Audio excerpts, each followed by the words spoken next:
ఆంధ్రప్రదేశ్ రాష్ట్రంలో సార్వత్రిక ఎన్నికలు ముగియడంతో ఇప్పుడు అందరి దృష్టి పిఠాపురం నియోజకవర్గంపైనే నెలకొని ఉంది. కూటమి గెలుపు అంశాలపై ఎంత చర్చ జరుగుతుందో అంతకు మించిన స్థాయిలో పవన్ గెలుపు అవకాశాలపై డిస్కషన్ కొనసాగుతోంది. పవన్ గెలుపు ఖాయమనే విశ్లేషణల నేపథ్యంలో కూటమి అధికారంలోకి వస్తే ప్రభుత్వంలో జనసేన రోల్ ఎలా ఉండనుంది అని ఇప్పుడే పిఠాపురం ప్రజానీకం చర్చలు మొదలుపెట్టిన విషయం మనకందరికీ తెలిసిందే. పవన్ ప్రతినిధిగా పోటీ చేసిన వైసీపీ అభ్యర్థి వంగ గీతను గెలిపిస్తే డిప్యూటీ సీఎం చేస్తానని పిఠాపురం రోస్టులో జగన్ రెడ్డి హామీ ఇచ్చిన విషయం తెలిసిందే.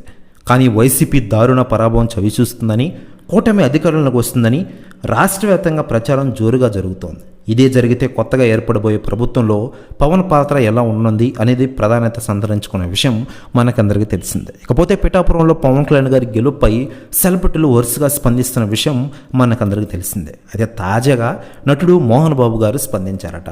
ఆయన మాట్లాడుతూ ఆంధ్రప్రదేశ్ రాష్ట్ర రాజకీయాలు అంగరంగ వైభవంగా ఒక పండుగలా జరిగాయి. ఆంధ్ర ఓటర్స్ ఉత్తేజంగా ఓటింగ్లో పాల్గొన్నారు. ఇక జనసేన అధినేత పవన్ కళ్యాణ్ గారు పిఠాపురం గురించి అంతా మాట్లాడుకుంటూ ఉన్నారు. పిఠాపురంలో భారీ గెలుపుతో పవన్ కళ్యాణ్ అసెంబ్లీకి వెళ్తాడు, ఇదే జరిగేది అంటారట మోహన్ బాబు గారు. ప్రెస్ న్యూస్ కూడా తెగ వైరల్ అవుతోంది ఆంధ్రప్రదేశ్ రాష్ట్ర రాజకీయాలు. ఇకపోతే చంద్రబాబు గారి నేతృత్వంలోని కూటమి అధికారంలోకి వచ్చి పవన్ గెలుపొందితే ఆయనకు కీలకమైన పదవి ఖాయం. ప్రభుత్వ వ్యతిరేక ఓటు చీలకుండా చేస్తానని మాటిచ్చి కూటమి ఏర్పాటు దిశగా పవన్ తీవ్రంగా కృషి చేశారు.